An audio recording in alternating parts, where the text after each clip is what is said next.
வணக்கம் மாணவர்களே. 11ஆம் வகுப்பு இயற்பியல்ல நம்ம அழகு 7 பார்த்துட்டு இருக்கோம். ப்ராப்பர்ட்டிஸ் ஆஃப் மேட்டர் யூனிட் 7ல. ஸோ லாஸ்ட் கிளாஸ்ல நாம ஒரு டாபிக் பார்த்தோம். That is pressure due to fluid column at rest. அதாவது ஓய்வில் உள்ள பாய்ம தம்பத்தினால் அழுத்தம். அப்புறம் பாஸ்கல் விதி, பாஸ்கல்லாம், இந்த ரெண்டு கான்செப்டையும் நம்ம பார்த்தோம்.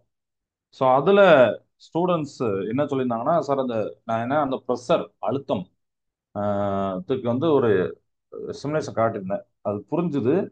அதுல ப்ரெஷர் எப்படிலாம் வேரியேஷன் ஆகுது பார்த்தாங்க. பட் அதை இன்னும் கொஞ்சம் எங்களுக்கு டீப்பா சொல்ல முடியுமா அப்படின்னு கேட்டிருந்தாங்க அந்த டாபிக்கை. அது எப்படி குறையுது, அப்படி எல்லாத்தையுமே ஒரு ஓவராலா இன்னொரு மட்டும் சொல்ல முடியுமான்னு கேட்டாங்க. ஸோ அதனால இந்த கிளாஸ்ல அதே சிமுலேஷன் எடுத்துட்டு நாம இந்த ப்ரெஷர் வேரியேஷன் ஆகிறத பார்க்கலாம், படிக்கலாம். ஓகே. ஓகே. ஸோ போன கிளாஸ்ல நீங்க பார்க்காட்டாலும் பிரச்சனை இல்லை. இந்த கிளாஸ்ல இந்த ப்ரெஷர் அப்படிங்கிற இந்த டாபிக் கண்டிப்பா நல்லா பார்த்து வச்சுக்கோங்க. போன கிளாஸ்ல சில சொல்லாத பாயிண்ட்ஸும் இந்த கிளாஸ்ல அதை ஆட் பண்ணியிருக்கேன். ஓகே. ஸோ பேசிக்கா நம்ம புக்ல இருக்காது அதெல்லாம், பட் பேசிக்கா தெரியறதுக்காண்டி இதுல ஆட் பண்ணியிருக்கேன். So okay. First first of all, what is mean by pressure? நம்மளுக்கு ஒரு கொஸ்டினை நம்மளே கேட்டுக்கணுமா? ப்ரெஷர்னா என்ன, அழுத்தம் அப்படின்னு தமிழ்ல சொல்லுவோம். ஃபார்முலா பார்த்தீங்கன்னா F by A. Is it correct? விசை பை பரப்பு, ஃபோர்ஸ் பை ஏரியா அப்படின்னு தெரியும்.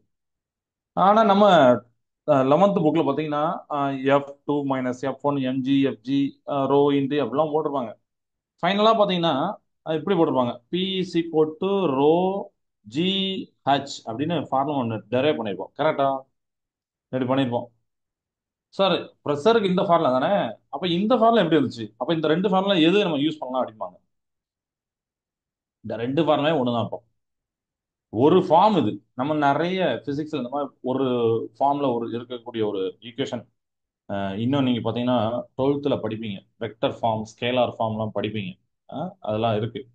இன்டகிரல் ஃபார்ம், டிஃபரன்ஷியல் ஃபார்ம், இப்படிலாம் இருக்கு. ஓகே. அதே மாதிரி இந்த ரெண்டுமே ஒண்ணுதான்.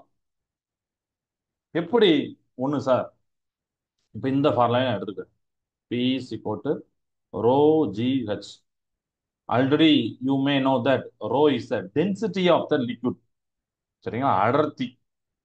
வாட்டருக்கு ஒரு இடத்து இருக்கும், மெர்க்குரி இடத்து இருக்கும், பாதரசம். ஆயிலுக்கு ஒரு இடத்து இருக்கும். ஓகே.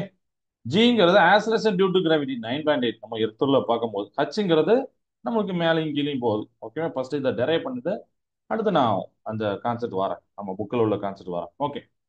ஏன்னா நிறைய பேருக்கு இந்த ரெண்டு இது எப்படி ஒன்று அப்படின்னு புரியாம இருக்கலாம். மேபி அதுக்காண்டி சொல்றேன். So rho G H. ரோ அப்படின்னா டென்சிட்டின்னு சொன்னேன். டென்சிட்டியோட ஃபார்முலா என்ன? நம்ம ஆல்ரெடி பார்த்துருக்கோம். டென்சிட்டியோட ஃபார்முலா என்ன? Mass per volume. அதானே? Mass per volume. இதை போட்டு ஜி ஹச் இதை போட்டுக்க. ஓகேவா? ஓகே. இந்த வால்யூம் அப்படின்னா ஏரியா இன்டு ஹைட் போடலாமா? ஏன்னா length into breadth into height தான் volume. Length into breadth area. So வால்யூமை நான் என்ன போறேன்னா ஏரியா இன்டு ஹச் அப்படின்னு போட போறேன். போடலாம் தானே? ஜி ஹச் போட்டுக்கிறேன். இந்த ஹச்சையும் ஹச்சையும் கேன்சல் பண்ணி, அப்ப மீதி என்ன இருக்கு பாத்தீங்கன்னா பி சி கோட்டு எம்ஜி பை ஏ அப்படிதான் இருக்கும். அவ்வளவுதான் இருக்கும். கரெக்டா? ஹச் கேன்சல் பண்ணிட்டேன், எம்ஜி மட்டும் இருக்கும். ஹியர் எம்ஜி அப்படிங்கிறது ஃபோர்ஸ் தானே, படிச்சுக்கோம்ல. So F. ஸோ கீழே ஏ. அதுதான் இந்த ஃபார்ம். புரியுதா?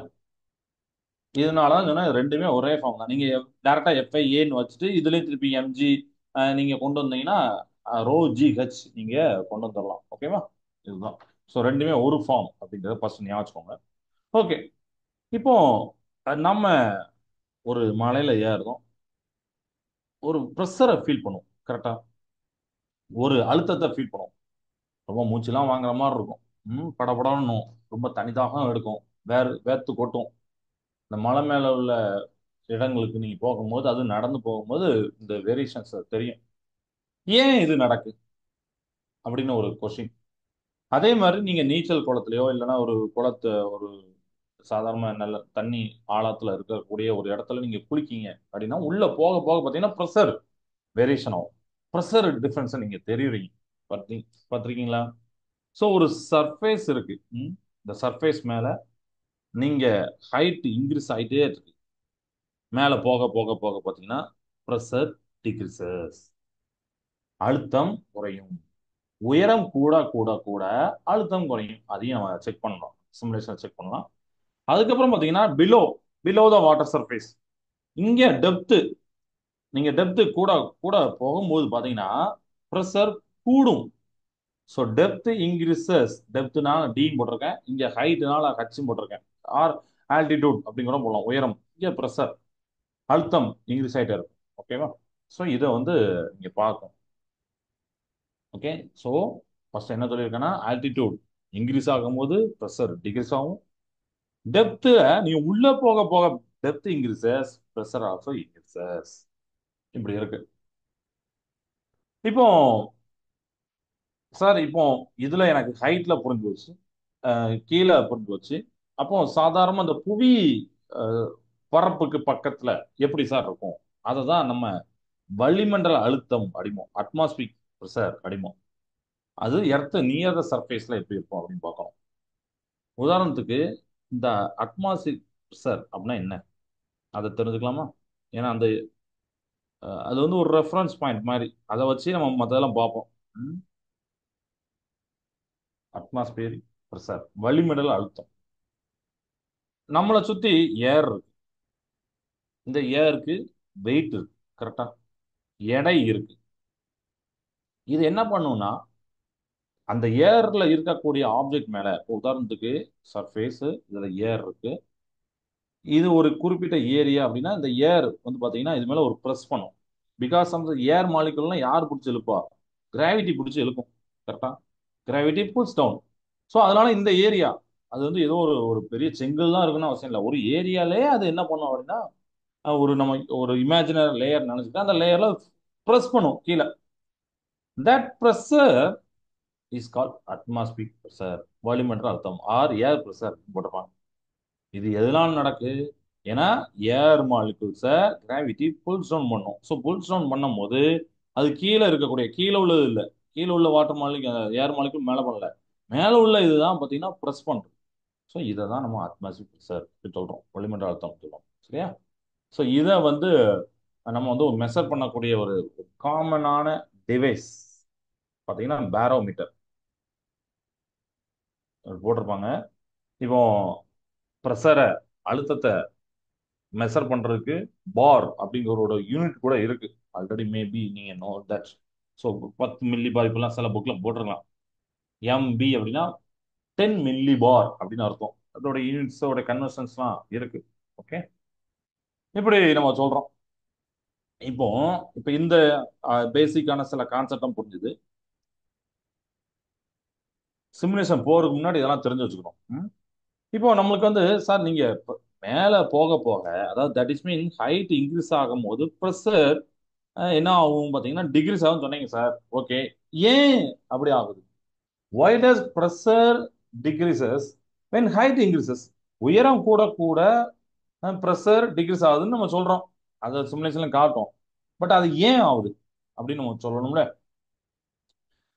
இப்போ பாத்தீங்கன்னா இது எர்த் சர்ஃபேஸ். நீங்க எர்த் சர்ஃபேஸ்ல பார்க்கும்போது பாத்தீங்கன்னா உங்க எர்த் சர்ஃபேஸ்ல பக்கத்துல இருக்கக்கூடிய ஏர் மாலிகுல் கொஞ்சம் அதிகமா இருக்கும். ஏன்னா டியூ டு கிராவிட்டி நல்லா பிடிச்சி வச்சிருக்கும். மேல போக போக போக பாத்தீங்கன்னா நம்பர் ஆஃப் மாலிகுல்ஸ் கொஞ்சம் கம்மியாகும். இங்க ஒரு 50 பேர்னா அங்க ஒரு 10 பேர், சும்மா ஒரு உதாரணம் சொல்றேன்.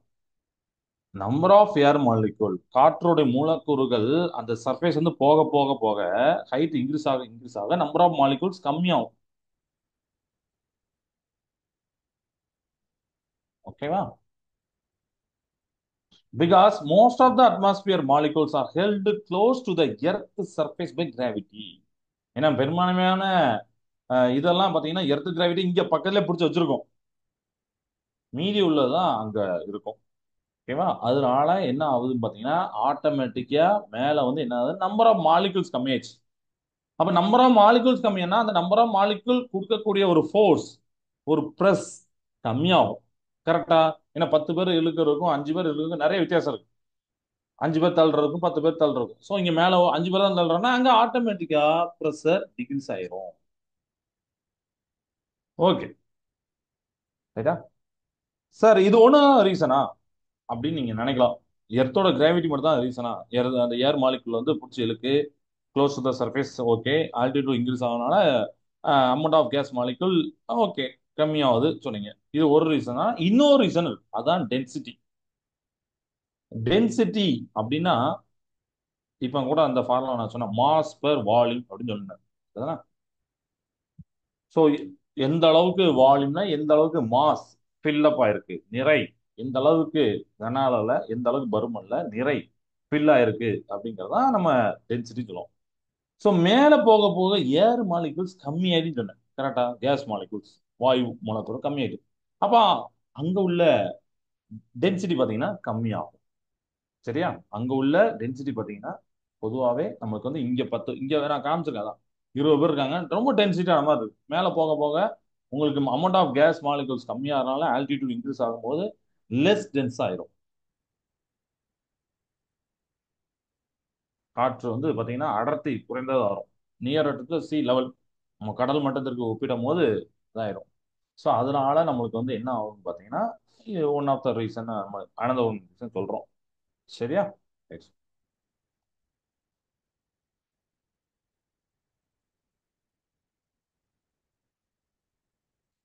இப்போ சிமுலேஷன் பார்த்து அடுத்து சொல்ல வேண்டிய பாயிண்ட்ஸ் நான் சொல்றேன்.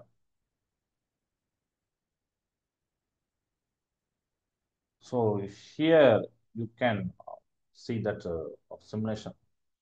இந்த சிமுலேஷன்ல ஃபர்ஸ்ட் நம்ம அன்னைக்கு பார்த்த மாதிரி கிரிட் போட்டிருந்தா, இது வந்து 1 மீட்டர் 2 மீட்டர் ரெஃபரன்ஸ் பண்றதுக்கு அட்மாஸ்பியர் இருக்கு. அட்மாஸ்பியர்ல நான் ஃபர்ஸ்ட் ஒரு ப்ரெஷரை பார்க்குறேன்.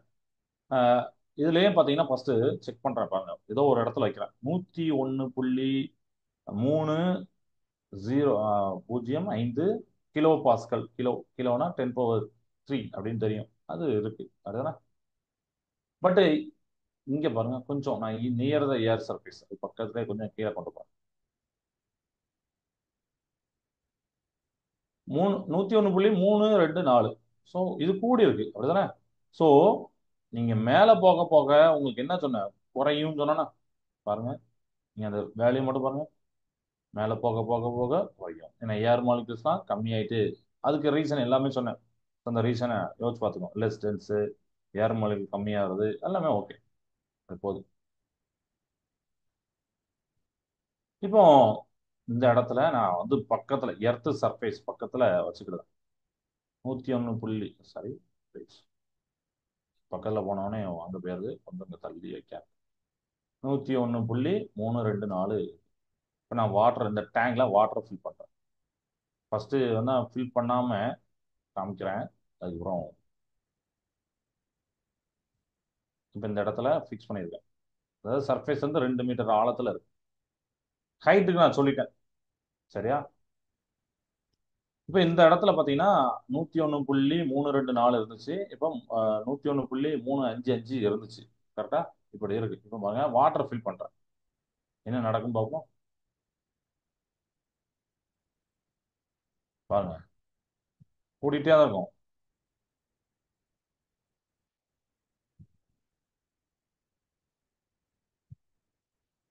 நான் ஃபில் பண்ணும்போது ரொம்ப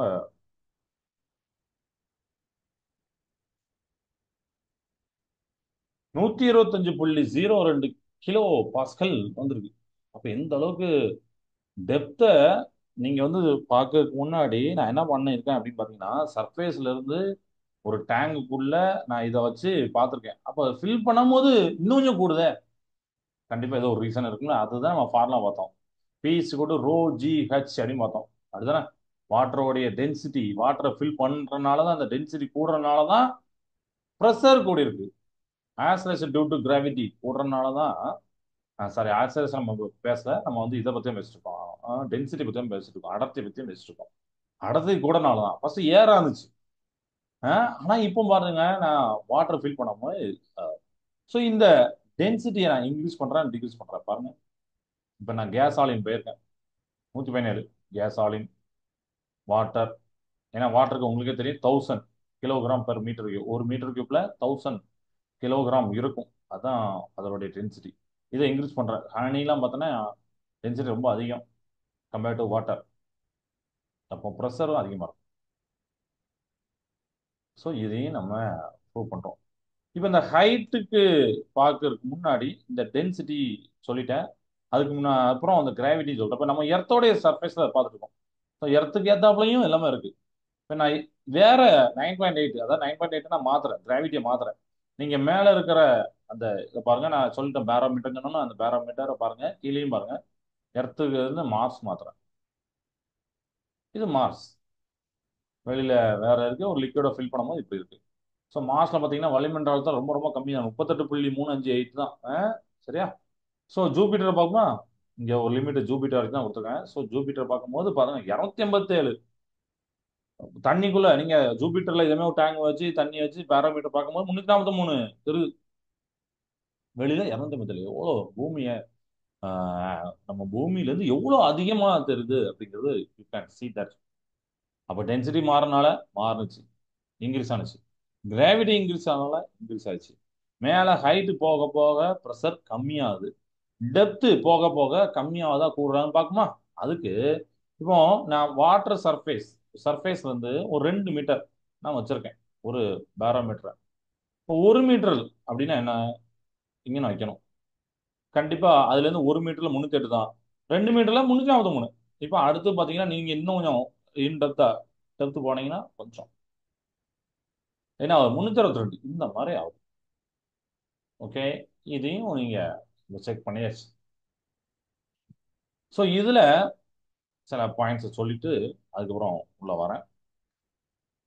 நான் மேல ஹைட் இன்க்ரீஸ் ஆகும்போது ப்ரெஷர் டிக்ரீஸ் ஆகுது, உயரம் அதிகரிக்கும் போது ப்ரெஷர் அழுத்தம் குறையுதுன்னு சொன்னேன். அதே மாதிரி இன்னொரு கொஸ்டின் கேட்கணும். why does pressure, ஏன்னா இந்த கொஸ்டின்லாம் நமக்கு தோணும், தோணணும் அப்படிதானே.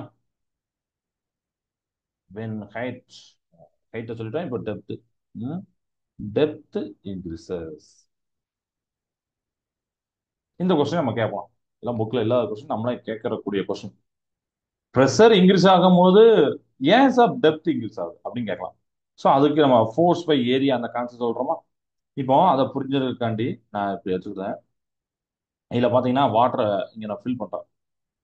இப்போ நான் இந்த இடத்துல ப்ரெஷர் பார்க்கறேன்னு வச்சுக்கோங்களேன்.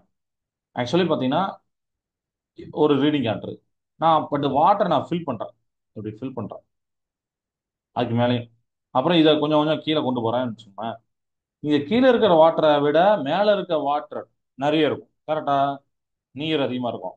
அப்போ அதோட எடை அதிகமா இருக்கும், கரெக்டா? கீழே பாத்தீங்கன்னா ஒரு சும்மா சொல்றோம் 30 ml, மேல கண்டிப்பா பாத்தீங்கன்னா ஒரு 700 ml இருக்கு, ஒரு உதாரணம் சொல்றேன். ஸோ இதை வச்சு எடை பார்க்கும்போது எடை அதிகமா இருக்கும். ஸோ இந்த எடையெல்லாம் ப்ரெஸ் பண்றது அதிகமா இருக்குமா இல்லையா, ஃபோர்ஸ். ஏன்னா எடையும் ஃபோர்ஸ் தான், விசை தான், வெயிட். அப்போ அந்த ஃபோர்ஸ் பண்ணும், அப்போ ஃபோர்ஸ் இன்னும் கொஞ்சம் அமுக்கும். ஏன்னா வெயிட் தமக்கு மேல அதிகமான வாட்டர் இருக்கு, அது அந்த ஆப்ஜெக்ட் பிடிச்சி தள்ளுது, புஷ் பண்ணுது. அப்போ புஷ் பண்றதுனால நம்மளுக்கு வந்து என்ன ஆகுதுன்னா ப்ரெஷர் இன்க்ரீஸ் ஆகுது. ஏன்னா புஷ் அப்படிங்கிறது நம்ம ஒரு ஃபோர்ஸ் தான், ஏன்னா புஷ் ஆர் புல் அப்படின்னு சொல்லுவோம். ஸோ நீங்க பிசிக்ஸை உங்களுக்கு தெரிஞ்ச நீங்க எந்த கிளாஸ்ல இருந்து எடுத்து பார்த்தாலும் பார்த்தீங்கன்னா கனெக்ட் ஆகுது, ஒரு புள்ளியில கனெக்ட் ஆயிடும். இப்போ நான் சொன்னோம்னா F by A Roji H நீங்க பார்த்தீங்கன்னா வந்துடும், அதுதான். ஸோ இதை தான் நாம சொல்றோம். இது இன்க்ரீஸ் ஆகனால நீங்க மேலே போக போக கம்மியாகும் இந்த இது வாட்டர் சர்ஃபேஸ் கொண்டு போக கொண்டு போக, கரெக்டா? ஸோ ஏன்னா உங்களுக்கு அதுக்கு கீழே உள்ள வாட்டர்லாம் அதிகமாயிரும். ஸோ அந்த அளவுக்கு ப்ரெஷர் இருக்காது, மேலே இருந்து தள்ளக்கூடிய இது இருக்காது. ஸோ ஏன்னா நம்மளுக்கு வந்து இப்போ மேல அப்படிங்கும் போது கிராவிட்டி ஆக்ட் ஆகும், அதனால வெயிட்ங்கிறது டுவர்ட்ஸ் எர்த் கிராவிட்டி, அப்படிதானே நமக்கு தெரிஞ்சிருக்கும். எடைனா பூமியை நோக்கி தான் இழுக்கப்படும், நம்மளுடைய எடை பார்த்தீங்கன்னா சைடு வைஸ்லாம் இழுக்கப்படாது, டுவர்ட்ஸ் சென்டர் தான். அதனால மேல இருக்க வாட்டருடைய வெயிட்ட கீழே தான் இருக்கும். அப்ப அது கீழே ப்ரெஸ் பண்ணும். எப்படி அட்மாஸ்பியர் ப்ரெஷர் பண்றதுனால அட்மாஸ்பியர் ப்ரெஷர் நம்ம இங்க இந்த வாட்டர் மாலிகூல்ஸ் வாட்டர் எல்லாமே பண்ணும். இதெல்லாம் நம்ம புக்கில் அந்த ரோ ஜி ஹெச் எஃப் இதெல்லாம் படிக்க முன்னாடி இந்த கான்செப்ட் தெரிஞ்சுட்டு போய் படிங்க, ரொம்ப ஈஸியா புரியும். இல்லைன்னா எல்லாமே சொல்லிட்டேன். ரோ ஜிஹெச் ஏன் வந்துச்சு, ஹைட் எப்படி இன்க்ரீஸ் ஆகுது டிக்ரீஸ் ஆகுது எல்லாம் சொல்லிட்டேன். ஓகே. ஸோ இப்போ நான் ஒரு லைக் யூனிட்ஸ் பத்தி நம்ம பார்க்க போறோம். ஏன்னா 11th சின்ன கிளாஸுக்கு பிரச்சனை இல்லை. 11th நீங்க யூனிட்ஸ் பத்தி தெரிஞ்சுக்கணும், நிறைய சம்முக்கு யூஸ் ஆகும். இப்போ உதாரணத்துக்கு இப்போ நம்ம வந்து லைக் சும்மா இப்படி வச்சிருக்கேன், அது ஒன்றும் பிரச்சனை இல்லை. இப்போ ரீடிங்லாம் ஒன்றும் பிரச்சனை இல்லை. ஆனால் நீங்க பார்க்க கூட யூனிட்ஸ் பார்க்க போறீங்க. கிலோ பாஸ்கல்னு எடுத்துருக்கீங்க. Pascal is the unit for pressure. அப்படிதானே? அடர்த்திக்கு பாஸ்கல் நம்ம யூஸ் பண்ணுவோம். பட் இது போக வேற யூனிட்ஸ் இருக்கா சார்? கண்டிப்பா நம்ம பிசிக்ஸை பார்த்தீங்க நீங்க தெரிஞ்சிருக்கும். 2 3 யூனிட்லாம் இருக்கு. அட்மாஸ்பியர் பார்த்தீங்கன்னா ஏடிஎம் அப்படின்னு போட்டிருப்பாங்க. ஏடிஎம்.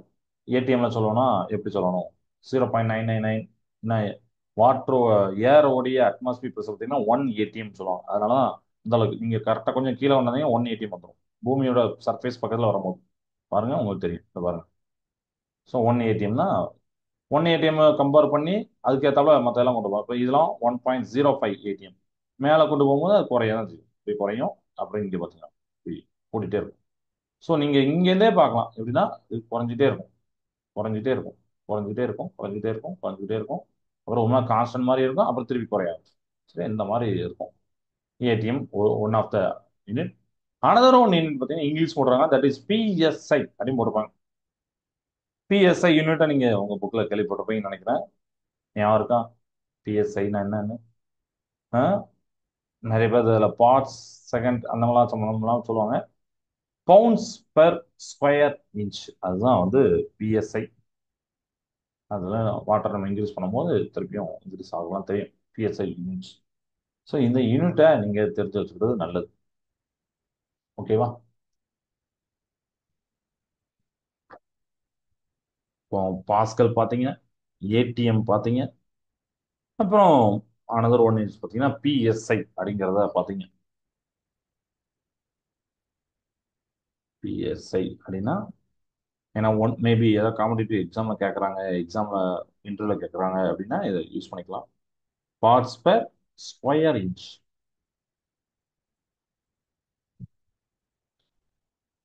சரியா?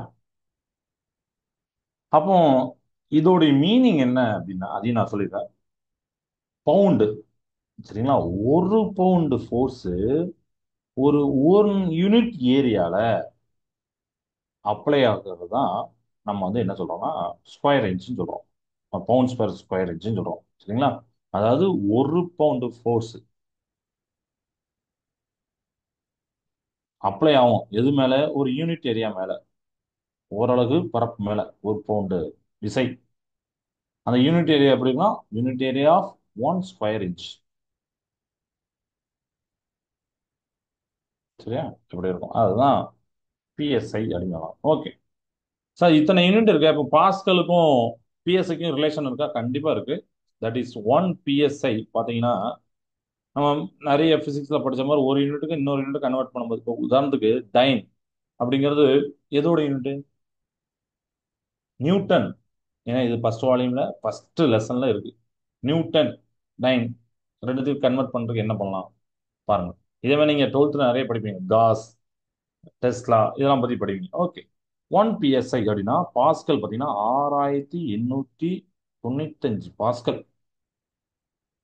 ஓகே, 6895 பாஸ்கல் இருக்கும்.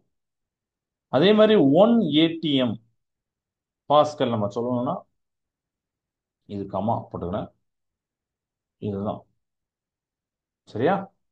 1 ATM கோட்டு 101 கமா, சரியா? புள்ளியில 101 கமா 325 பாஸ்கல் போட்டிருக்கேன்.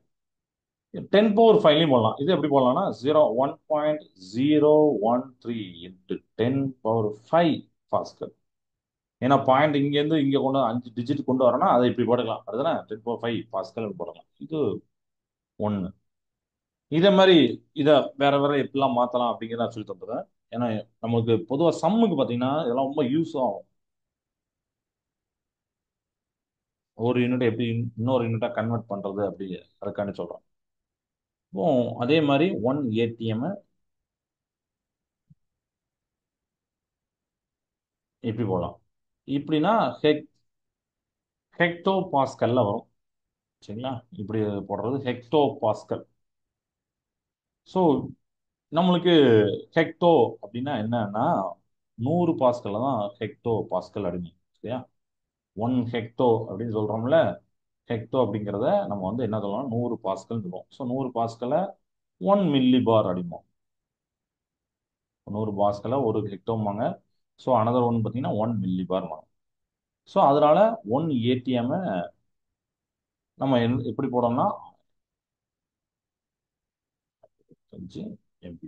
ஏன்னா 1 ஹெக்டோ பாஸ்கல் எவ்வளோன்னா 1013.25 பாஸ்கல்னா, ஹெக்டோ பாஸ்கல்னா 1013.25 மில்லி பார் தான் வரப்போகுது. ஓகே. அப்போ 1 PSL இருந்து பாஸ்கல் சொல்லிட்டேன், 1 ATM வந்து பாஸ்கல் சொல்லிட்டேன். அதே மாதிரி ஏடிஎம்ல இருந்து பாஸ்கல் சொல்லிடலாமா? அதையும் சொல்லிடும். 1 ATM அதுல இருந்து பாஸ்கலை, சாரி நம்ம பாஸ்கல் சொல்லியாச்சு, அதனால பிஎஸ்எல்ஐ சொல்லணும். 14.7. சரியா? 14.7 PSI. இதெல்லாம் நம்ம தெரிஞ்சு வச்சுக்கணும். ஓகே. ஸோ இப்போ நம்ம அந்த சிமுலேஷன்ல அடுத்த இது ஒன்று பார்க்க போறோம். இது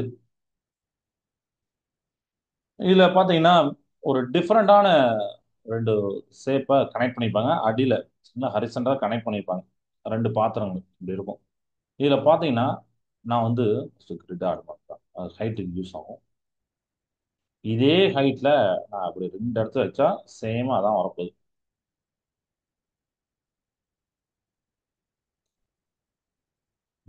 நான் ஒரு இடத்துல வாட்டர் ஃபில் பண்றேன். நீங்க எப்பவுமே பாத்தீங்கன்னா கனெக்ட் பண்ணும்போது அந்த கண்டெய்னரோடைய ஷேப்பு முக்கியம் இல்லை. நம்ம புக்லயே கொடுத்துருவோம் 3 விதமான ஷேப்பை கொடுத்துருப்பாங்க. அது ஷேப் எப்படி இருந்தாலும் பிரச்சனை இல்லை. நீங்க வாட்டர் ஃபில் பண்ணும்போது ஒரு இல அதிகமாகவும் ஒரு இல கம்மியாகவும் ஃபில் ஆகுது. சேம் லெவல்ல ஃபில் ஆகும். ஏன்னா அடியில நீங்க கனெக்ட் பண்ணிருப்பீங்க அதுதானே. பாருங்க நான் வாட்டர் ஃபில் பண்றேன், ஸ்டாப் பண்றேன். பாருங்க சேம் லெவல்ல, அதே மாதிரி சேம் லெவல்ல 2 சைடும் ப்ரெஷர் சேமா தான் இருக்கும். கொஞ்ச நேரம் பாருங்க சேம் லெவல். இப்படிக்கும் பாத்தீங்கன்னா ரெண்டோடைய வடிவம் பாத்தீங்கன்னா வேறு வேறானது. ஓகே. வடிவம் வேறா இருக்கலாம். நான் ஒரு இதுதான் ஃபில் பண்ணேன்னா அடியில கனெக்ட் பண்ணதுனால இன்னொரு வெசல் பாத்திரத்துன்னு பாத்தீங்கன்னா சேம் லெவல் தான் இன்க்ரீஸ் ஆகும். ஓகே. இதெல்லாம் நம்ம அந்த புக்ல படிச்சிருப்போம். ஓகே. இப்போ பாஸ்கல் விதியை பார்க்கிறோம். அதுக்கு இதை எடுத்துக்கலாம். பாஸ்கல் விதி. பாஸ்கல் விதியில நம்ம முக்கியமா படிக்கக்கூடியது என்னது? பாஸ்கல் விதினா என்ன அப்படின்னு தெரிஞ்சுக்கலாம். அப்புறம் பாஸ்கல் விதியோடைய பயன்பாடான நீரியல் தூக்கி அதுதான் இங்க இருக்கு. நீரியல் தூக்கி பார்க்கலாம். இந்த பாஸ்கல் விதியில நீங்க அவர் என்ன சொல்றாருன்னு பாத்தீங்கன்னா, ஆஹ், அறிவியல் அறிஞர், பிரெஞ்சு அறிவியல் அறிஞர் பிளேஸ் பாஸ்கல் சொல்றாரு, சம உயரத்துல ஓய்வில் இருக்கக்கூடிய ஒரு பாய்மம், அதாவது ஃப்ளூயிட் வந்து ரெஸ்ட்ல இருக்கு. சேம் லெவல்ல இங்க பாத்தீங்கன்னா சேம் லெவல்ல இருக்கு. அஹ் ஊதா கலரை பாத்தீங்கன்னா தெரியும். சம உயரத்துல இருக்கு. இதோட அனைத்து புள்ளிகளும் அழுத்தம் சமமாக உள்ளது அப்படின்னு சொன்னார். ஸோ அழுத்தம் சமமாக உள்ளதுன்னா அதை நம்ம கிரிட்டை வச்சு சேம் பண்ண பார்க்கலாம். நம்ம அப்பல காமிச்சது தான் திருப்பி காமிக்கிறேன். சரியா? வாட்டர்ல வைக்கணும். கரெக்டா கொஞ்சம் மேலே கீழே போனா மாறிடும். கரெக்டா அதே கரெக்டா வச்சா மட்டும்தான் சேம் ரீடிங்கா நம்ம பார்க்க முடியும். ஸோ கொஞ்சம் மிஸ் பண்ணாலும் இதாயிடும். ஸோ இப்போ நம்ம அடுத்து நான் 2 மீட்டர் கொண்டு வரேன். ஏன்னா நான் இப்போ வெயிட் ஆட் பண்ண போறேன், அதை காமிக்கணும் உங்களுக்காண்டி.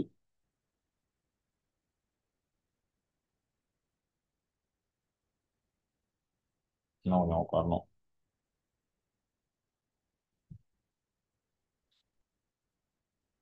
உட்காரணும்.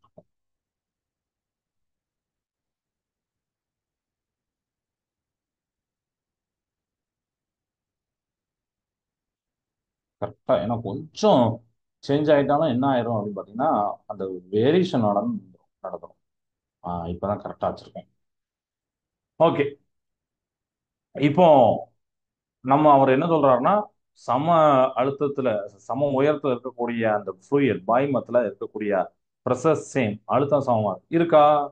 ரெண்டுமே இருக்கு. அனைத்து புள்ளிகளும் இப்படி இருக்கு. நீங்க வேற வேற அதே சேம் லைன்லயே நீங்க வேற வேற பாத்தீங்கன்னா சேமா தான் இருக்கும். ஓகே. இன்னொன்னு என்ன சொல்றாரு பாத்தீங்கன்னா, நீங்க திரவத்துல ஒரு புள்ளியில அழுத்தம் மாறினால் அந்த மாறுபாடு மதிப்பு குறையாமல் திரவம் முழுவதற்கும் பரப்பப்படுகிறது. அப்படித்தானே நேத்து எழுதணும்ல. இப்ப pressure in liquid is changed at a particular point. ஒரு பர்டிகுலர் பாயிண்ட்ல சேஞ்ச் ஆகுது அப்படின்னா அந்த சேஞ்ச் டிரான்ஸ்மிட் ஆகும். To the entire liquid without being diminished in magnitude. சரியா? அந்த வேல்யூல குறையவே குறையாது, எங்காலுமே குறையவே குறையாது. ஓகே. ஸோ அதையும் நம்ம செக் பண்ணலாம்.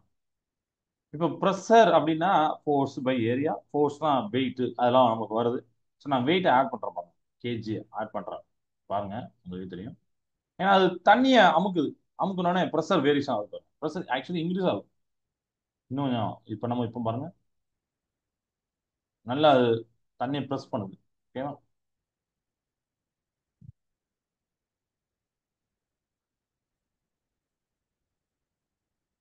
இப்படி வேரியேஷன் ஆயிருக்கு. அப்போ ஒரு இடத்து தண்ணியை நீங்க நல்லா ப்ரெஸ் பண்ணி கீழே கொண்டாந்தீங்கன்னா அந்த லெவல்ல வந்து இன்னொரு சைடை நீங்க இன்க்ரீஸ் பண்ணி விட்டுறீங்க. சரியா? ஆனா ப்ரெஷர்ல பாத்தீங்கன்னா உங்களால என்ன பண்ண முடியாது, சேஞ்ச் பண்ண முடியல. நீங்க ஒரு சைடுல என்ன இருந்ததோ அதுதான் அந்த சைடு இருக்க போகுது. இதே மாதிரி இந்த பாஸ்கல் விதியை நாம இதுக்கு வச்சு புரிஞ்சுக்கலாம். ஓகேவா? ஸோ இதை தான் நம்ம வந்து ஃபோர்ஸ் மல்டிப்ளையர், நீரியல் தூக்கி, ஹைட்ராலிக் லிஃப்ட், இந்த வார்த்தையெல்லாம் படிச்சிருப்போம் ஒரு இடத்துல கொடுக்கக்கூடிய. ஏன்னா இதுல பாத்தீங்கன்னா ஒரு ஸ்மால் ஏரியா தான் இருக்கு. சாரி, இதை காமிக்கலாம். இதுல பாத்தீங்கன்னா ஒரு ஸ்மால் ஏரியா தான் இருக்கு. இதுல பாத்தீங்கன்னா பிக் ஏரியா இருக்கு. ஆனா நீங்க கொடுத்தது என்னமோ பாத்தீங்கன்னா ஸ்மாலர் ஏரியா தான் கொடுத்தீங்க. கரெக்டா? ஸ்மாலர் ஏரியால ஒரு ஃபோர்ஸ் கொடுக்குறீங்க, இன்னொரு ஏரியாலையும் அந்த ப்ரெஷர், நீங்க இந்த ப்ரெஷர் பண்றீங்க, இந்த இடத்துல அந்த ப்ரெஷர் தெரியுது. அப்போ இன்னொரு ஏரியால அந்த ஃபோர்ஸ் வேற மாதிரி கொஞ்சம் மல்டிப்ளை இருக்கு. ஸோ ஃபர்ஸ்ட் இதை நீங்க F1 வச்சீங்கன்னா இது F2. கரெக்டா? சேம் நான் F போடல, ஏன்னா சேமான ஏரியா கிடையாது. ப்ரெஷர் சேமா இருக்கலாம், ஆனா ஏரியா சேமா கிடையாது. ஸோ இந்த A2 A1 ரொம்ப ரொம்ப இம்பார்ட்டன்ட். அதனாலதான் அதை வந்து நம்ம என்ன சொல்லுவோம் பாத்தீங்கன்னா, அது நம்ம புக்ல படிச்சிருப்போம்ல, A2/A1 என்ற காரணியின் அளவுக்கு உயர்த்தப்பட்டுள்ளது. இந்த காரணி தான் நீரியல் தூக்கியோட இயந்திர லாபம், மெக்கானிக்கல் அட்வான்டேஜ். இந்த இதுதான், இந்த ஏரியா பத்தி நம்ம அங்க படிச்சிருப்போம். ப்ரெஷர் மாறாம இருக்கலாம், ஆனா ஃபோர்ஸ், நீங்க கொடுத்த ஃபோர்ஸ் வேற, மல்டிப்ளை வேற ஃபோர்ஸ் கிடைச்சிருக்கு, ஏரியாவும் வேற. இதெல்லாம் நம்ம இதுல பார்க்கணும், தெரிஞ்சுக்கிறோம். கரெக்டா? இப்போ உங்களுக்கு எல்லாமே இத அனலிஸ் ஆயிருக்கும். ஓகே. இப்போ இந்த இதுல பாத்தீங்கன்னா ஆஹ், சில தெரிந்து கொள்க அதெல்லாம் போட்டிருப்பாங்க. அதை நீங்க வீட்டை போய் உட்காந்து ரீட் பண்ணுங்க. அதெல்லாம் நான் இல்ல, நல்ல நல்ல பாயிண்ட்ஸா கொடுத்துருப்பாங்க. அது என்ன அப்படிங்கிறத நீங்க பார்க்கணும். உங்களுக்கு தெரியுமால ஒன்று சொல்லியிருப்பாங்க, அதுல இந்த வேலையெல்லாம் கொடுத்துருப்பாங்க. ஒரு இடத்தில் உள்ள வளிமண்டல அழுத்தம் அப்படின்னு சொல்லிப்பாங்களா, அதுதான் நான் எவ்வளோ சொல்லி கொடுத்தேன், அட்மாஸ்பியர் ப்ரெஷர். அந்த இடத்திற்கு மேலுள்ள காற்றினால் ஓரளவுக்கு மேற்பரப்புல செலுத்தப்படும் புவியீர்ப்பு விசை. என்ன சொன்னோம்னா, ஒரு குறிப்பிட்ட ஏரியாவை எடுத்தீங்கன்னா அந்த ஏரியா மேல அந்த ஃபோர்ஸ் கொடுக்கக்கூடியதான் நம்ம வளிமண்டல அழுத்தம்னு சொல்லிட்டு இருக்கோம். இது வந்து மாறுமானா கண்டிப்பா மாறும். ஏன்? உயரம் பொறுத்து மாறலாம், காற்றோடைய அடர்த்தியை பொறுத்து மாறலாம். அப்படிதான், ரொம்ப ஹாட் டைம்ல இருக்கு, ரொம்ப கூலிங் டைம்ல இருக்கு, அந்த மாதிரி தான் மாறும். உயரம் அதிகமாக்கும் போது காற்றழுத்தம் குறையும் அப்படிங்கிற அந்த பாயிண்ட் ஞாபகம் வச்சுக்கோங்க. அட்மாஸ்பியர்ல the atmospheric pressure decreases with increasing elevation. உயரத்தை பற்றி காற்றழுத்தம் குறைவது அன்றாடவில் விரும்பத்தகாத விளைவு அப்படின்னு சொல்லிப்பாங்க. ஏன் விரும்பத்தகாத விளைவுனா அதுல நிறைய இருக்கு. நீங்க இந்த மலை சைடு எல்லாம் பார்த்தீங்கன்னா சமைப்பாங்க. சமைக்க பார்த்தீங்கன்னா நம்ம நார்மலான இருக்கக்கூடிய வீட்டை விட அங்க வந்து கொஞ்சம் டைம் எடுக்கும். It takes longer time to cook higher altitudes. பிரதேசத்துல நீங்க மேபி ஏதாவது ஒரு ட்ரிப் போறீங்கன்னா அங்க சமைக்கும் போது ஒரு நாள் வாட்ச் பண்ணி பாருங்க, என்ன நடக்குது, எவ்வளவு நேரம் எடுக்கு அப்படின்னு சொல்லி. இல்லைன்னா அங்க ஆல்ரெடி எக்ஸ்பீரியன்ஸ் ஆகும் எடுக்கு அப்படி இப்படின்னு கேட்டுப்பாரு. அதே மாதிரி இன்னொன்னு என்ன நடக்குன்னு பாத்தீங்கன்னா, சில பேருக்கு மலை மேல ஏறும் போது கொஞ்சம் வீக் ஆட்டு நிறைய சொல்லுவாங்க. ஹெல்த் கண்டிஷன்லாம் பார்ப்போம்.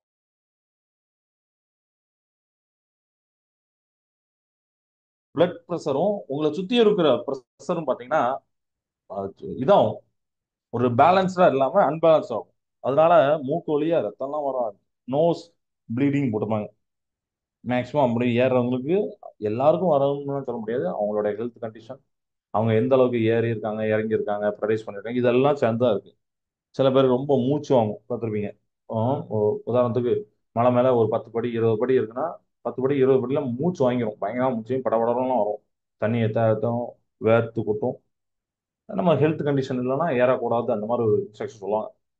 So nose bleeding is another common experience at higher altitude because of larger difference in atmospheric pressure and blood pressure.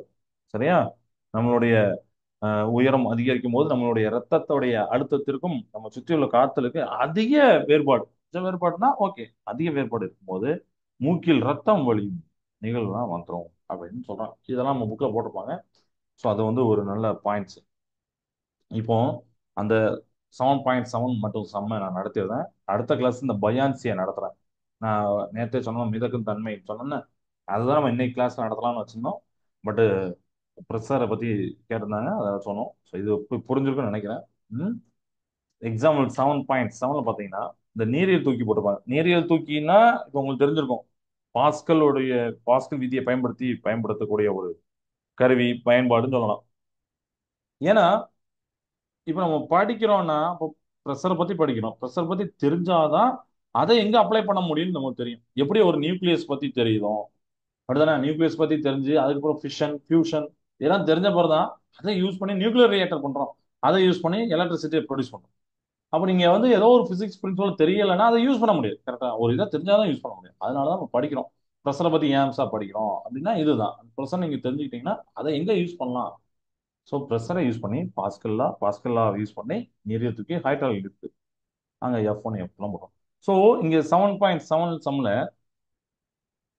நீரியல் தூக்கியுடைய இரு பிஸ்டங்கள் 60 சென்டிமீட்டர் மற்றும் 5 சென்டிமீட்டர் விட்டங்களை கொண்டுள்ளன. விட்டங்கள் அப்படின்னு சொல்லியிருக்காங்க. ஸோ விட்டங்கள் அப்படின்னா நீங்க வந்து டயாமீட்டர்னு போடுறீங்க. ஒன்று வந்து பார்த்தீங்கன்னா 60 சென்டிமீட்டர், இன்னொன்று பார்த்தீங்கன்னா D2 நான் 5 சென்டிமீட்டர் போடுறேன். விட்டங்களை கொண்டு உள்ளது. சிறிய பிஸ்டன் நம்ம பார்த்தோமா, ஒரு சிறிய பிஸ்டன் இதுதான். ஏன்னா அது வந்து ஃப்ரிக்ஷன்லெஸ்ஸாக இருக்கணும். நல்லா இருக்கு அந்த பாயிண்ட் தான். நம்ம ஃப்ரிக்ஷன்லெஸ்ஸாக இருந்தால் தான் அது கீழே போகணும். அதே மாதிரி இங்கே மேலே பார்த்தீங்கன்னா இந்த பிஸ்டன் பார்த்தீங்கன்னா ஃப்ரிக்ஷன்லெஸ்ஸாக இருக்கும். ஸோ இந்த சிறிய பிஸ்டன் மீது 50 நியூட்டன் விசை. ஸோ நான் 50 நியூட்டனை F1 வச்சுக்கேன். நான் இந்த டயக்ராம்ல F1 இல்லைன்னா அதனால F1 வச்சுக்கேன்.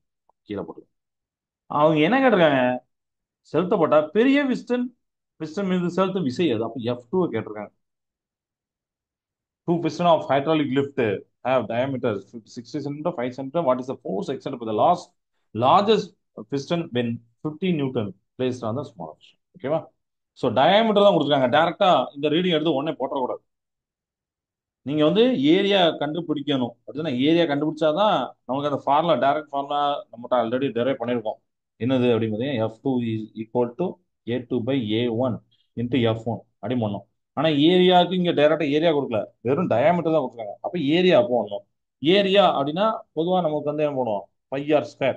அப்படின்னா அப்ப A2 பாத்தீங்கன்னா πr2 ஸ்கொயர் போடலாமா?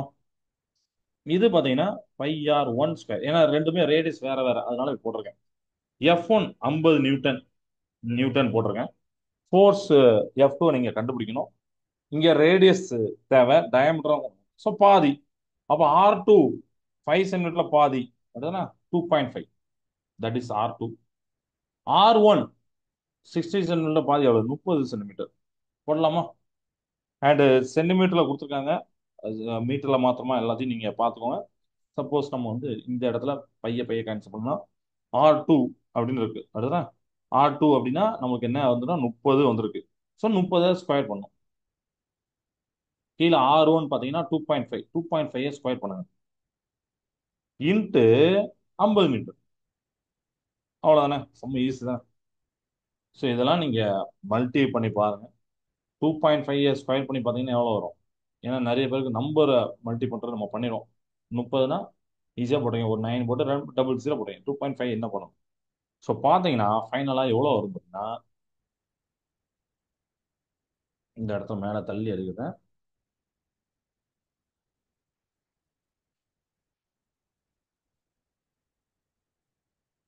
F2 பார்த்தீங்கன்னா 7200 நியூட்டன் வருது. F1 வெறும் 50 நியூட்டன் தான் கொடுத்துருக்கீங்க. 50 நியூட்டன் கொடுத்துருக்கீங்க. எவ்வளோ மல்டிபிள் இருப்பாங்க, எவ்வளோ. இதை நீங்க இந்த நியூட்டன் நீங்க கொடுக்கவே இல்லை, ஜஸ்ட் 50 நியூட்டன் கொடுத்துருக்கீங்கன்னா இவ்வளோ நியூட்டன் கிடைக்குன்னா அப்ப எவ்வளோ பெரிய அட்வான்டேஜ் அது. கரெக்டா? அதனாலதான் அந்த, ஏன்னா காரை தூக்கிறதுக்கு வெறும் 50 நியூட்டன் 10 நியூட்டன்லாம் தாக்கு பிடிக்க முடியாது. காரோட வெயிட்டுக்கு ஏத்தாப்புல நம்ம இங்க கீழ இருந்து மேல தூக்க போறோம். அப்ப அந்த நியூட்டன் நீங்க கொடுக்குற வேஸ்ட், இவ்வளவு நியூட்டன் கொடுக்குற ஈஸி. ஸோ அதனால இந்த பிரின்சிபல், இந்த கான்செப்ட் ரொம்ப ரொம்ப யூஸ்ஃபுல் டே டு லைஃப். அப்போ இதன் பொருளானது என்னது? 50 நியூட்டன் விசையை செலுத்தி 7200 நியூட்டன் விசையை உயர்த்தலாம் என்பது. அந்த அளவுக்கு விசையை நீங்க உயர்த்தலாம். This mean that with the force of 50 newton the force of 7200 newton can be lifted. நீங்க 50 நியூட்டனை வச்சுக்கிட்டு 7200 நியூட்டன் உண்டானதை லிஃப்ட் பண்ணலாம். அப்போ காருக்கு 7200 இருக்கு, நீங்க 50 கொடுத்ததுன்னா அழகா லிஃப்ட். சரியா? இப்போ இது புரிஞ்சிருக்கும். ஓகே. ஸோ இன்னைக்கு இது போதும். அடுத்த கிளாஸ்ல இந்த மிதக்கும் தன்மை அப்படிங்கிற அந்த பயான்சியை நம்ம பார்ப்போம். அதுலயும் சிமுலேஷன் இருக்கு. ஸோ அடுத்த கிளாஸ் கண்டிப்பா வந்துருங்க. அதுலயும் நான் எக்ஸ்பிளைன் பண்றேன் எப்படி ஒரு அந்த பயான்சி ரொம்ப இம்பார்ட்டண்டா இருக்குன்றது. அதுக்கு ஸோ இந்த கிளாஸ்ல ஒரு கொஸ்டின் கேட்கறேன். அந்த கான்செப்டை புரிஞ்சுக்கிறதுக்காண்டி நீங்க ஏதோ ஒரு குளத்துல இல்ல உங்க வீட்டு டேங்க்ல ஒரு 2 ரூபா காயின் போட்டு பாருங்க. தண்ணி டேங்க்ல போட்டீங்கன்னா கண்டிப்பா 2 ரூபா காயின் கீழே போயிடும். ஆனா ஒரு கப்பல் மட்டும் எப்படி மிதக்குது?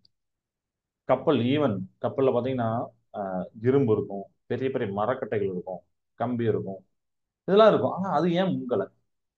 2 ரூபா காயினும் முங்குது, ஏன் அது முங்கல? இந்த கொஸ்டினை யோசிச்சு வைங்க. அடுத்த கிளாஸ்ல நாம அதை டிஸ்கஸ் பண்ணுவோம். ஸோ பயான்சிங்கிற டாபிக் தான் அதுக்கு பிகின்ல இருக்கு. ஓகே.